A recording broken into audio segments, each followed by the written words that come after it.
Bismillahirrahmanirrahim. Assalamualaikum warahmatullahi wabarakatuh.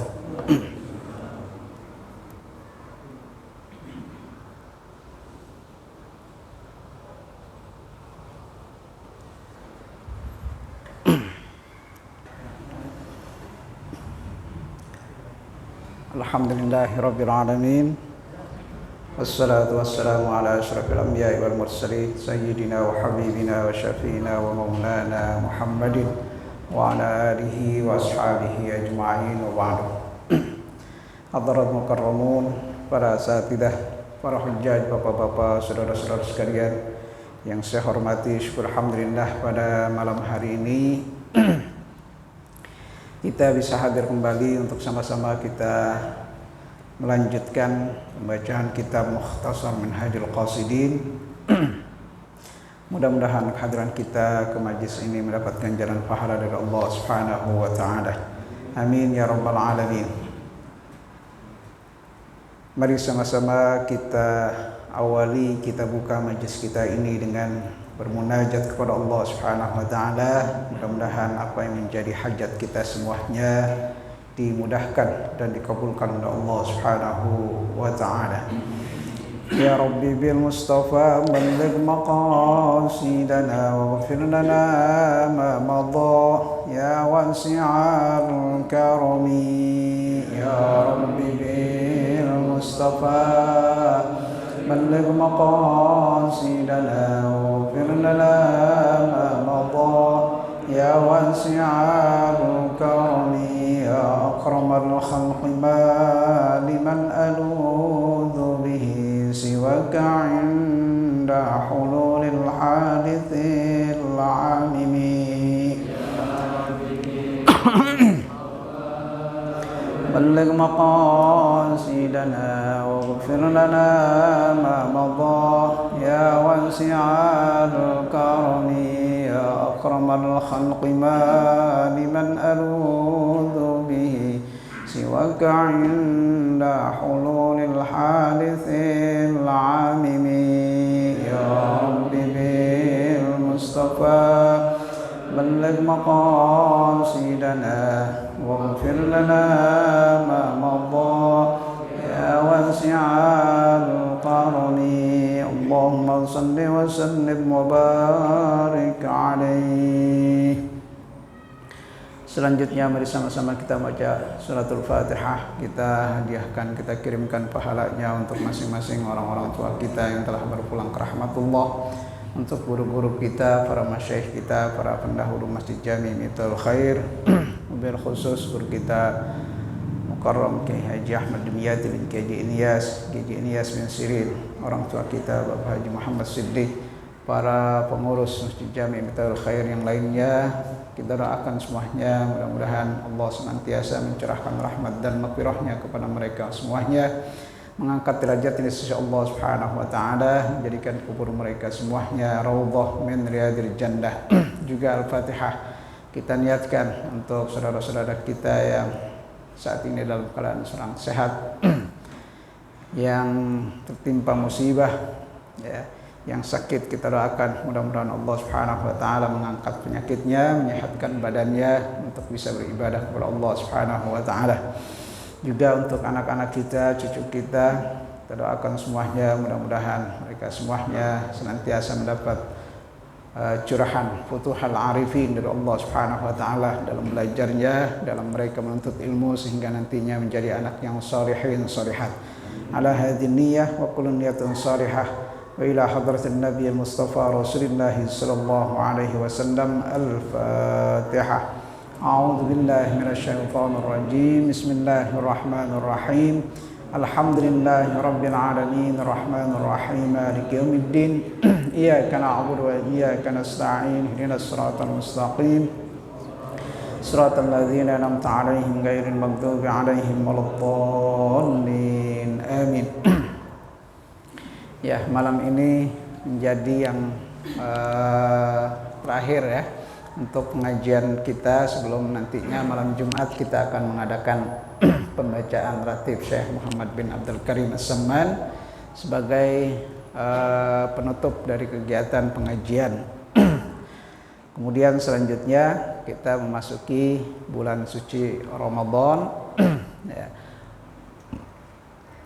Tentunya seperti biasanya kita akan mengikuti apa yang menjadi ketetapan pemerintah dalam penetapan 1 Ramadan.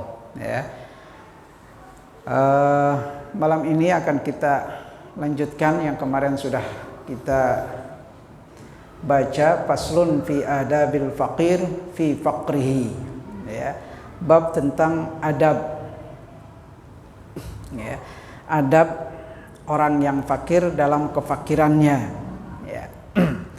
Yang bagi lahu ayyakuna karihan lima ibtalah alla yakuna karihan lima ibtalahu Allahu bihi minal faqr, ya. Adabnya diantaranya adalah jangan sampai dia merasa ya, kecewa kepada Allah Subhanahu wa taala atau tidak menerima, ya, apa yang menjadi ketetapan Allah Subhanahu wa taala, lima ibtalahu Allahu bihi minal faqr, ya. Karena fakir itu, ya, kekurangan itu, kefakiran itu adalah ujian dari Allah Subhanahu wa taala. Sebagaimana juga orang yang diberikan kekayaan itu juga adalah ujian. Ya. Yang fakir menjadi ujian, yang kaya pun menjadi ujian. Ya. Yang kaya bukan berarti dia dibiarkan begitu oleh Allah Subhanahu wa taala, enggak, ya. Karena apa yang dia punya, ya, dari kekayaannya itu akan diminta pertanggungjawabannya di hadapan Allah Subhanahu wa taala, ya. Dari awal sudah saya umpamakan, ya, diumpamakan antara orang yang kaya dengan yang fakir itu adalah seperti seorang yang masuk ke supermarket yang besar, ya. Yang kaya itu Allah uji, ya, dengan kekayaannya, seperti orang yang berbelanja dengan sekian troli sekali belanja itu.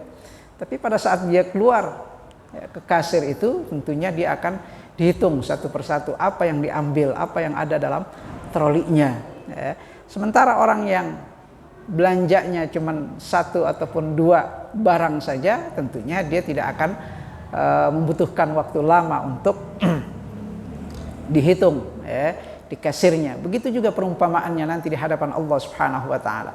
Yang kaya akan diminta pertanggungjawabannya oleh Allah Subhanahu wa taala dari kekayaannya, ya tentunya hisabnya juga akan lama. Ya. Minggu lalu kita baca tentang hadis Rasulullah SAW, bagaimana kedua orang mukmin, yang satu fakir, yang satu kaya. Ketika yang fakir itu udah langsung bisa masuk ke dalam surganya Allah Subhanahu wa taala, tapi yang kaya itu menunggu dulu. Menunggu apa? Dihisab.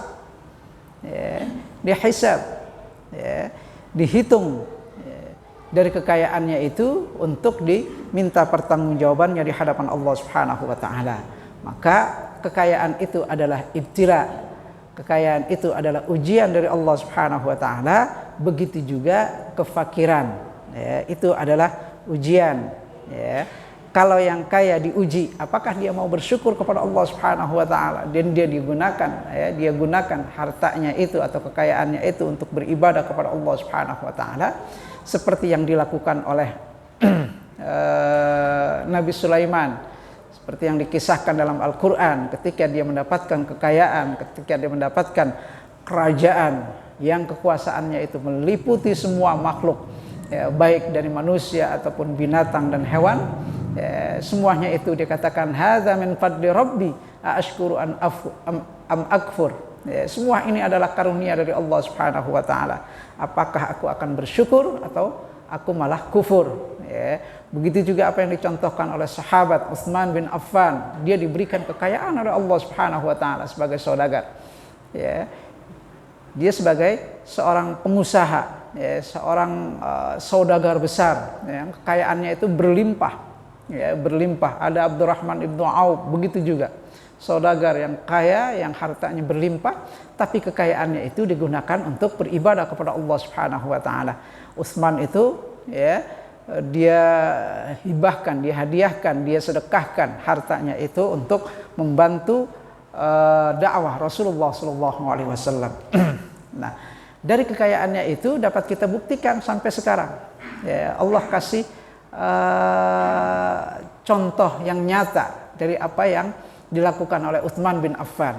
Ya, dia orang kaya, dia seorang saudagar yang kaya raya pada zaman Rasulullah SAW. Ya, tapi kekayaannya itu memang benar-benar digunakan untuk ibadah kepada Allah Subhanahu Wa Taala. Sampai sekarang itu masih ada wakaf, ya, Utsman bin Affan di Madinah Al-Munawwarah, ya, sampai sekarang, dan dikelola oleh pemerintah Saudi wakafnya itu. Ya. Artinya dengan demikian, ya, karena memang niatnya itu niat kekayaannya itu untuk ibadah kepada Allah Subhanahu Wa Taala, sampai sekarang dia masih terus mendapatkan pahala dari kekayaannya itu. Ya. Ibtila minallahi ta'ala wa arfa min hadza ayyakuna radiyan faraha. Ya. Di atas lebih itu, ya, artinya yang standarnya ketika seseorang diberikan ujian dari kefakirannya itu, yang paling standar itu nggak boleh ngeluh kerihan, nggak boleh merasa kecewa, ya, protes kepada Allah Subhanahu Wa Taala. Ya. Tapi ada sifat, ya, yang lebih tinggi dari itu. Ya. Dari itu bukan hanya sebatas dia nggak protes, ya, atau dia merasa kecewa, bukan hanya sebatas itu. Ada yang lebih tinggi sifat yang bisa dilakukan oleh seorang yang fakir ketika Allah Subhanahu Wa Taala memberikan ujian kepadanya, yaitu sifatnya apa? Radiyan faraha. Dia ridho. Ya. Ketika dia dapatkan dirinya, ya, serba kurang, tapi dia tetap ridho. Ya, ridho itu artinya rela dengan keputusan Allah Subhanahu Wa Taala. Karena apa yang didapat oleh manusia, ya, apa yang didapat oleh manusia, semuanya itu telah menjadi ketetapan Allah Subhanahu Wa Taala. Ya, sudah ditetapkan. Rizki kita itu sudah ditetapkan oleh Allah Subhanahu Wa Taala. Ya. Dalam pengajian, ya, dengan guru-guru kita yang lain, dengan Dr. Syairozi, dengan Dr. Hai, menyebutkan bahwa rezeki itu, ya, bukan hanya karena banyaknya harta kita, tapi rezeki kita itu pada hakikatnya sebetulnya apa yang bisa kita makan doang. Yang kita makan itu menjadi rezeki kita, yang kita pakai itu yang menjadi rezeki kita. Kalau yang kita punya belum tentu jadi rezeki kita, karena bisa jadi itu menjadi milik orang, menjadi rezeki orang. Ya, kita mempunyai harta, ya, taruhlah tanah yang per meternya, ya, kalau di Jakarta di sini mungkin, ya, bisa di atas 20 sampai 30 juta per meternya. Ya, walaupun kita punya 1 hektar misalnya di Jakarta ataupun ribuan hektar di luar, ya, belum tentu semua itu menjadi milik atau menjadi rezeki kita. Ya, karena belum tentu kita bisa menikmatinya. Ya, harta kita itu adalah apa yang bisa kita nikmati saja. Ya, selebihnya itu adalah titipan dari Allah Subhanahu Wa Taala. Ya, syukur kalau bisa kita gunakan untuk ibadah kepada Allah Subhanahu Wa Taala. Ya, jadi kalau yang kita makan itulah menjadi harta kita atau menjadi rezeki kita, yang kita pakai itulah menjadi rezeki kita, selebihnya itu, ya, bisa jadi akan menjadi warisan, ya, atau menjadi milik orang lain. Makanya, ya, hadis yang disebutkan oleh Aisyah radhiyallahu anha, ya, hadis tentang bagaimana kita bersedekah, ya, bagaimana Rasulullah SAW bersedekah, ya, ketika Rasulullah menyembelih kambing, ya, menyembelih domba, ya, biasanya itu Rasulullah itu suka dengan paha kaki depan, ya, bukan yang belakang. Kalau yang belakang kegedean. Rasulullah sukanya yang kambing. Kalau kambing itu paha kaki depan. Nah, ketika menyembelih hewan itu, ya, dagingnya itu dibagi-bagiin sama Sayyidah Aisyah. Ya, semuanya dagingnya itu dibagi-bagiin. Yang disisain itu, ya, karena dia tahu bahwa kesukaan Rasulullah SAW itu adalah paha kaki depan, itu yang ditinggalin. Ya. Saat Rasulullah bertanya kemana, ya, daging tadi, ya, atau kambing yang tadi kita potong, ya, kata Sayyidah Aisyah, semuanya sudah kita bagi-bagiin.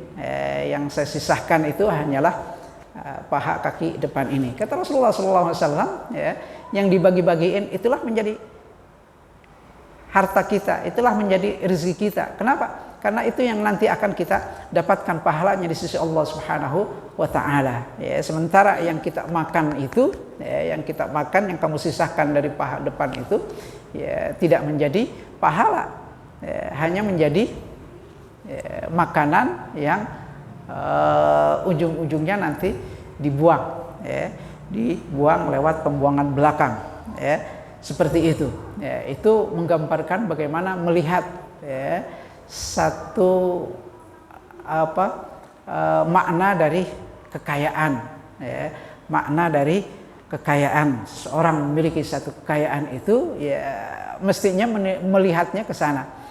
Jadi apa yang kita sedekahkan di jalan Allah Subhanahu wa taala atau yang kita gunakan untuk ibadah kepada Allah Subhanahu wa taala, itulah yang menjadi harta kita yang nantinya pahalanya kita nikmati pada saat kita kembali menghadap Allah Subhanahu wa taala.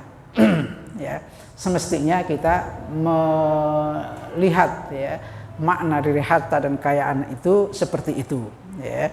Bukan kita membanggakan apa yang kita punya, ya, apa yang kita punya, karena yang kita punya itu belum tentu menjadi milik kita, belum tentu menjadi rezeki kita, ya. Karena sekarang ini, akhir-akhir ini, ya, khususnya, ya, banyak sekali fenomena anak muda yang membanggakan kekayaannya di medsos, bahkan di media media nasional itu membanggakan harta kekayaannya, ya, mengaku punya pesawat, mengaku punya jet pribadi dan lain sebagainya. Ternyata ujung-ujungnya pas diselidiki oleh pemerintah, oleh kepolisian, ya, adalah dari hasil penipuan. Ya, sekarang sudah banyak orang-orang yang pada ditangkepin, ya, sama polisi dengan tuduhan bahwa dia melakukan kecurangan dan penipuan, ya, dari kekayaannya. Ada yang disita sampai 60 miliar. Yang disita 60 miliar itu berarti yang ketahuan, yang belum ketahuan, ya, masih ada lagi. Nah, ini banyak sekali fenomena sekarang itu orang-orang yang pada membanggakan kekayaannya, apalagi dengan media sosial yang sekarang semua orang bisa melakukan seperti itu. Ya, kalau dulu mungkin orang kaya itu, ya, artinya tahu itu ya karena, ya, memang dia melihat apa yang. Kalau sekarang kan orang, ya, kita nggak tahu, dia foto, ya, di belakangnya pesawat atau foto di dalam jet pribadi, dia mengatakan bahwa ini adalah pesawat saya, kita juga nggak tahu, ya, nggak tahu. Dan setelah itu diupload, ya, udah akan sangat mudah sekali untuk, ya, memamerkan kekayaan seperti itu. Walaupun, ya, setelah dicek kenyataannya itu, ya, barang-barang tersebut atau kekayaan tersebut bukan milik dia, ya, itu. Sekarang medianya, karena memang, ya, media sosial itu amat sangat mudah sekali orang untuk memamerkan kekayaan. Ya. Yang jelas intinya ketika Allah Subhanahu wa taala memberikan ujian pada seseorang itu, ya, khususnya ketika Allah berikan ujian kekurangan dengan kefakiran, maka hal tersebut jangan membuat orang tersebut merasa kecewa kepada Allah Subhanahu wa taala, karihan, ya, karihan limabtalahu Allah taala, ya. Tapi ya, bukan hanya sebatas itu saja, ada sifat yang lebih tinggi dari itu, ya, ketika Allah berikan ujian dari kefakiran itu adalah dengan sikap ataupun sifat radiyan faraha, ya, dia harus ridha dengan apa yang menjadi ketetapan Allah Subhanahu wa taala, ya.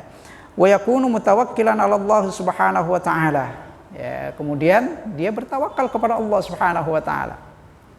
Seperti yang sering saya ungkapkan, seorang yang diberikan kekurangan, kefakiran itu bukan berarti setelah dia percaya bahwa semua itu menjadi ketetapan Allah Subhanahu wa taala, akhirnya membuat dia itu tidak mau bekerja. Enggak juga. Ya, tetap dia ada usaha, tetap dia harus berikhtiar. Ya, setelah ikhtiar itu dia bertawakal kepada Allah Subhanahu wa taala. tentunya apa yang kita lakukan, apa yang kita kerjakan ketika kita keluar dari rumah mencari nafkah, itu adalah bentuk ikhtiar kita dalam mencari nafkah. Pada saat kita berikhtiar, di situ ada nilai ibadah kepada Allah Subhanahu wa taala. Setelah kita berikhtiar, kita serahkan kepada Allah Subhanahu wa taala. Itu namanya tawakal kepada Allah Subhanahu wa taala. Perihal yang kita dapat dari ikhtiar itu sedikit ataupun banyak, ya itu memang sudah menjadi ketetapan Allah Subhanahu wa taala. Tapi keyakinan kita itu jangan sampai membuat kita malah malas-malas untuk berikhtiar. Tidak, wa qul ya'malu fasayarallahu 'amalakum. Perintahnya bekerjalah. Bekerjalah. Allah Subhanahu wa taala akan melihat amal perbuatan kita. Artinya dalam ikhtiar kita itu mendapat nilai di sisi Allah Subhanahu wa taala. Khususnya pada saat kita berikhtiar, kita niatkan lillahi taala, kita beribadah kepada Allah Subhanahu wa taala untuk mencari rezeki, itu menjadi nilai ibadah kepada Allah Subhanahu wa taala. Setelah itu wa yakun mutawakkilan 'ala Allah. Bertawakal kepada Allah Subhanahu wa taala. Artinya kita serahkan. Kita usaha sudah, bekerja sudah, berikhtiar sudah, kemudian hasilnya kita serahkan kepada Allah Subhanahu wa taala. Wathiqan bihi, harus yakin.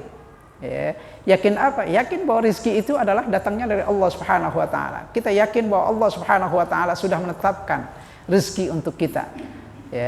Banyak dan sedikit itu kan relatif. Relatif. Saya katakan relatif itu ya karena memang masing-masing sesuai dengan kebutuhannya, sesuai dengan kebutuhannya. Tapi kita mesti yakin bahwa apa yang kita dapat, apa yang kita terima, yang kita dapat dari ikhtiar kita itu adalah datangnya dari Allah Subhanahu wa taala. Wathiqan bihi. Wa mata aqsal hal wa kana yashku ilal khalq wa la yashku ila Allah taala kana al faqru uqubah fi haqqihi. Sebaliknya ketika Allah Subhanahu wa taala berikan ujian dari kekurangan, dari kefakiran tadi, sementara dia tidak ridha dengan apa yang menjadi ketetapan Allah Subhanahu wa taala, dia tidak bertawakal kepada Allah Subhanahu wa taala, tapi malah sebaliknya dia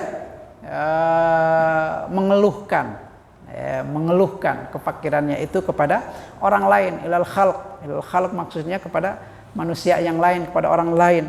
Wala yashku ilallah, kemudian dia tidak mengeluhkannya kepada Allah Subhanahu wa taala, tidak bermohon kepada Allah Subhanahu wa taala. Kanal faqru uqubatan fi haqqihi. Pada hakikatnya dengan demikian sebetulnya kefakiran itu menjadi uqubah, hukuman buat orang tersebut, buat orang tersebut, bukan lagi ujian. Kalau ujian itu, ketika kita menerima ujian itu, kita bersabar di dalam ujian itu, kita mendapat pahala dari Allah Subhanahu wa taala. Tapi kalau ukubah itu udah hukuman dari Allah Subhanahu wa taala. Hukuman kenapa? Karena kita malah mengeluh, menyampaikan keluh kesah kita, kekurangan kita atau kefakiran kita kepada orang lain, sementara kita tidak pernah bertawakal kepada Allah Subhanahu wa taala. Kalau kita merasa kekurangan, kalau kita merasa fakir, ya datanglah beribadah kepada Allah Subhanahu wa taala. Kerjakanlah salat, keluhkanlah apa yang menjadi kebutuhan kita kepada Allah Subhanahu wa taala. Artinya kita nashku ilallah. Kita sampaikan keluhan kita sampaikan kebutuhan kita sampaikan apa yang menjadi hajat kita kepada Allah Subhanahu wa taala. Itu. Fala yambaghi lahu idharus syakwa. Sementara kita tidak boleh berkeluh kesah kepada orang lain. Tidak boleh berkeluh kesah kepada orang lain. Bal yudhir at-ta'affuf wat tajammul. Tapi yang semestinya kita ambil langkahnya adalah dengan kita menahan diri. Dengan menahan diri. At-ta'affuf itu menahan diri untuk tidak minta-minta. Kita kalau minta-minta, orang kalau minta-minta itu biasanya kepada orang lain. Lain halnya dengan orang yang kalau minta kepada Allah Subhanahu wa taala biasanya dilakukan dengan dia beribadah kepada Allah Subhanahu wa taala. Orang kalau minta itu kepada Allah biasanya dilakukan dengan dia salat kepada Allah Subhanahu wa taala atau dia bermunajat kepada Allah Subhanahu wa taala. Tapi kalau minta kepada manusia ya pastinya ya atau kalau dia minta kepada selain Allah pastinya dia akan minta kepada manusia dengan minta-minta. Ta'affuf itu menahan diri untuk tidak minta-minta. Wat tajammul, melakukan kebaikan. Qala Allah Ta'ala, Allah Subhanahu wa taala menggambarkan sikap orang yang diberikan kefakiran, yahsabuhumul jahilu agniya minat ta'affuf. Jadi orang kalau bisa menahan, seseorang kalau dalam keadaan dia kekurangan, kefakiran, sementara dia bisa menahan diri untuk tidak meminta-minta, pastinya orang lain melihatnya itu yahsabuhumul jahilu agniya, maka orang lain yang tidak tahu pasti menganggapnya orang itu adalah orang kaya. Kita kalau bisa menahan diri untuk tidak minta kepada orang lain, ta'affuf, bisa menahan diri untuk tidak meminta-minta kepada orang lain, sementara pada hakikatnya, kenyataannya sebetulnya kita ini adalah orang yang fakir, orang yang serba kurang, pasti orang lain menganggapnya bahwa kita ini orang kaya. Kenapa? Karena kita bisa menahan diri untuk tidak meminta-minta.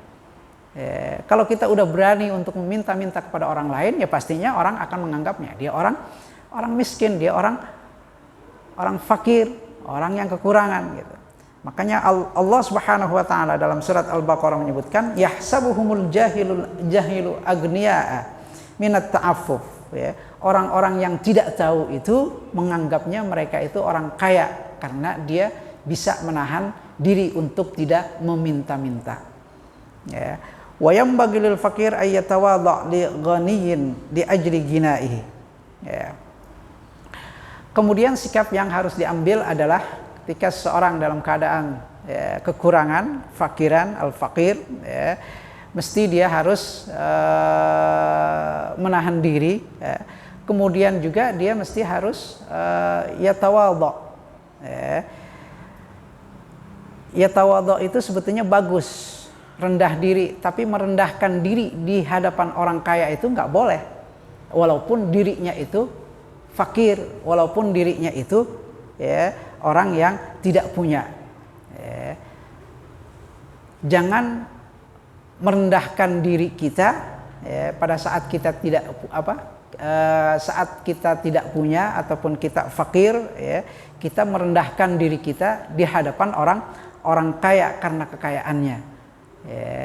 Itu karena dia kaya, kemudian dia minder, bahkan dia merendahkan dirinya di hadapan orang kaya. Wala yarghabu fi mujalasatihi, bahkan bisa menahan diri untuk tidak mau berteman kepada orang kaya hanya karena unsur kekayaannya itu. Artinya kalau mau berteman ya berteman saja, tidak berharap dari kekayaannya.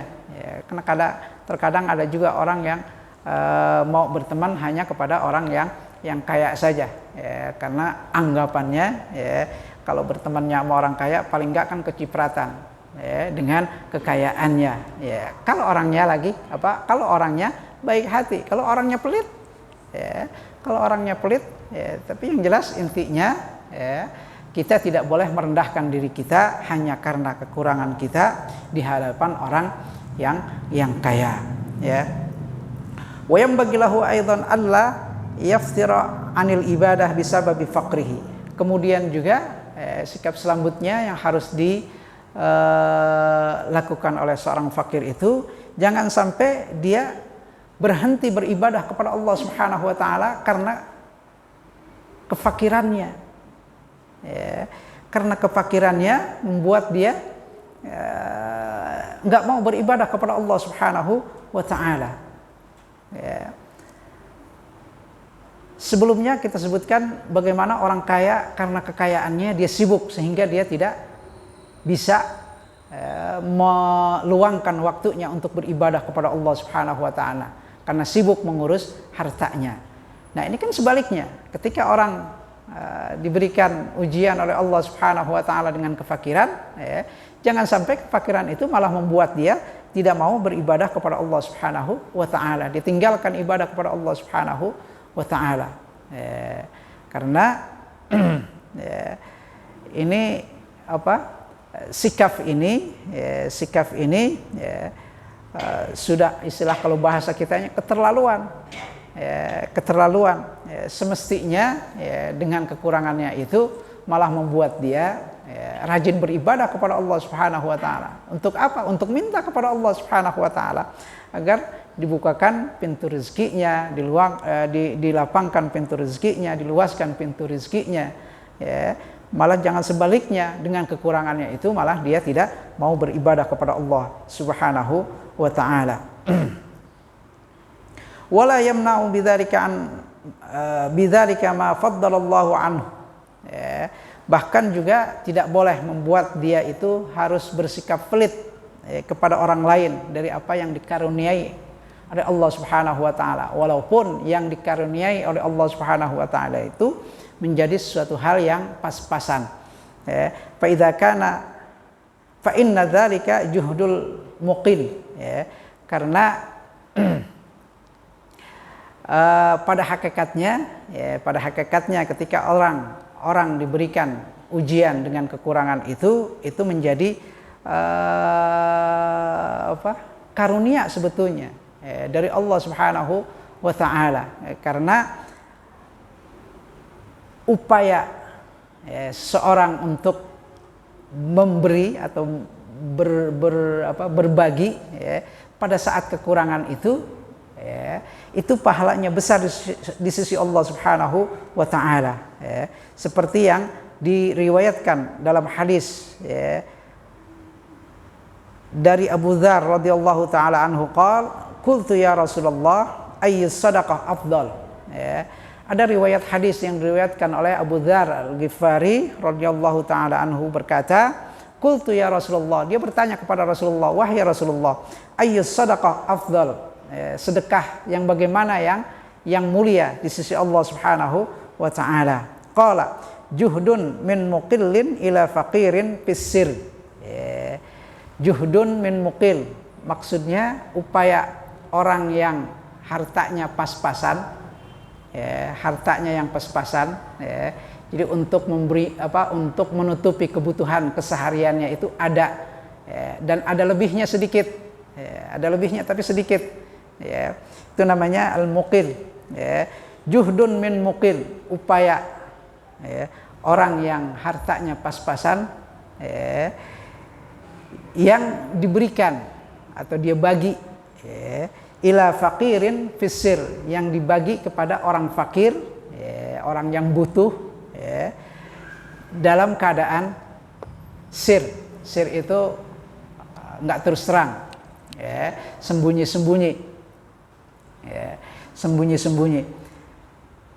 Itu yang besar pahalanya di sisi Allah Subhanahu wa taala. Sebelumnya pernah saya ceritakan bagaimana dulu para sahabat Rasulullah SAW berlomba-lomba ketika bersedekah, ketika berinfak di jalan Allah Subhanahu wa taala. Yang tadi kita sebutkan Utsman bin Affan itu udah ketahuan dia adalah orang yang kaya raya, saudagar yang kaya. Makanya ketika dia bersedekah itu ribuan onta disedekahkan, kuda ketika Rasulullah butuh untuk jihad di jalan Allah Subhanahu wa taala disedekahkan, yang kuda, onta dan lain sebagainya, banyak sekali yang dikeluarkan oleh Utsman. Ada yang diambil sikap oleh Abu Bakar As-Siddiq. Kita tahu Abu Bakar As-Siddiq itu bukan orang kaya, orang yang hidupnya pas-pasan. Artinya kekayaannya itu hanya untuk bisa menutupi kebutuhan kesehariannya. Tapi ketika Rasulullah SAW menyampaikan kepada sahabat bahwa dalam dakwah itu membutuhkan biaya, yang tadi saya sebutkan, Utsman mengeluarkan ribuan onta, disedekahkan di jalan Allah Subhanahu wa taala. Yang dilakukan oleh Abu Bakar As-Siddiq itu apa? dia sedekahkan semua hartanya, semua hartanya. Untuk apa? Untuk agama Allah Subhanahu wa taala. Sampai Rasulullah sallallahu alaihi wasallam bertanya, ya Abu Bakar, kamu sudah keluarkan hartamu, kamu infakkan semua hartamu di jalan Allah Subhanahu wa taala. Lantas kamu untuk keluarga kamu itu kamu sisahkan apa? Apa jawaban Abu Bakar?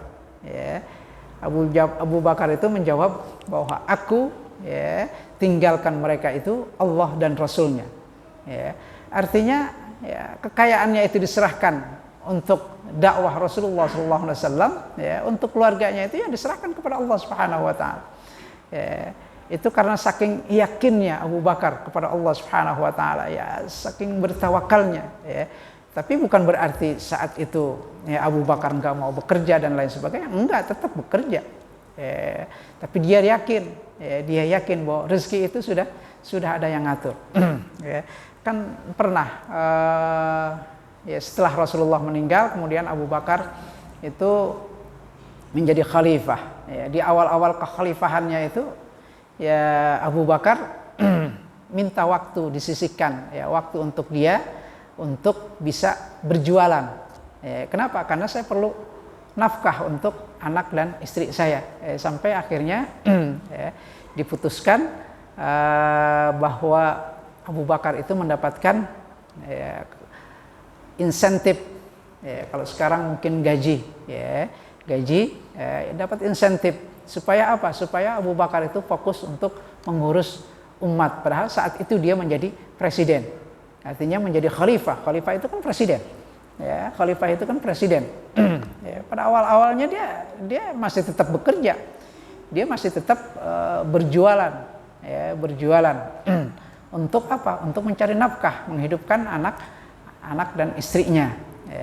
Sampai akhirnya diputuskan dia mendapat insentif dari Baitul Mal. Untuk apa? Supaya waktunya lebih banyak digunakan untuk mengurus umat saat itu. Itu Abu Bakar. Tapi pada zaman Rasulullah dia pernah menginfakkan semua hartanya di jalan Allah Subhanahu wa taala dan tidak ada yang disisahkan sama sekali. Bahkan dia katakan bahwa aku tinggalkan mereka Allah dan Rasulnya. Artinya dia sangat bertawakal kepada Allah Subhanahu wa taala. Dia serahkan anak istrinya itu kepada Allah dan Rasulnya. Itu itu para sahabat dulu seperti itu. Artinya walaupun hidup dalam kekurangan, serba kurang, tapi tetap pada saat Rasulullah SAW membuka untuk berinfak di jalan Allah Subhanahu Wa Taala, mereka semuanya berlomba-lomba untuk menginfakkan hartanya di jalan Allah Subhanahu Wa Taala. Makanya hadis yang diriwayatkan oleh Abu Dzar Al-Ghifari radhiyallahu taala anhu ketika bertanya kepada Rasulullah sallallahu alaihi wasallam, "Ya Rasulullah, ayyus sadaqah afdal?" Sedekah yang bagaimana yang mulia di sisi Allah Subhanahu wa taala.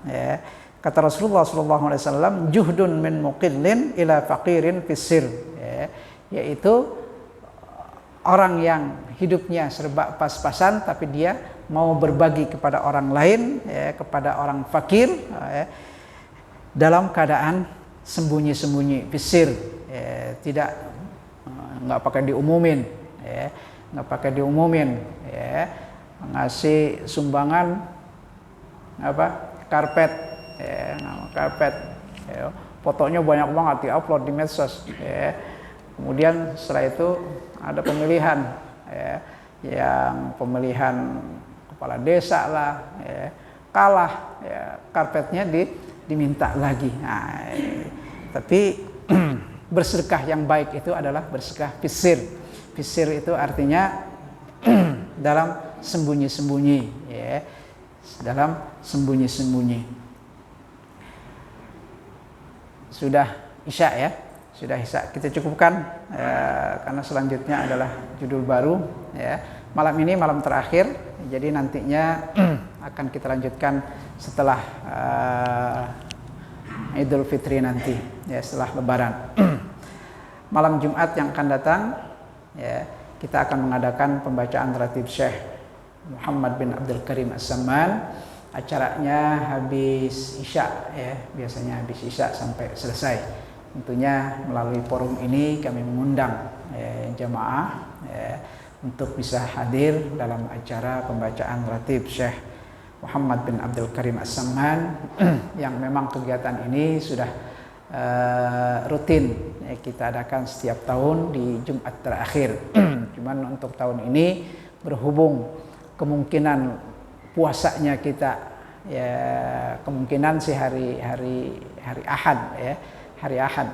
Tapi dari PP Muhammadiyah sudah menetapkan puasa itu di tanggal 2 April, yaitu hari Sabtu, ya, hari Sabtu.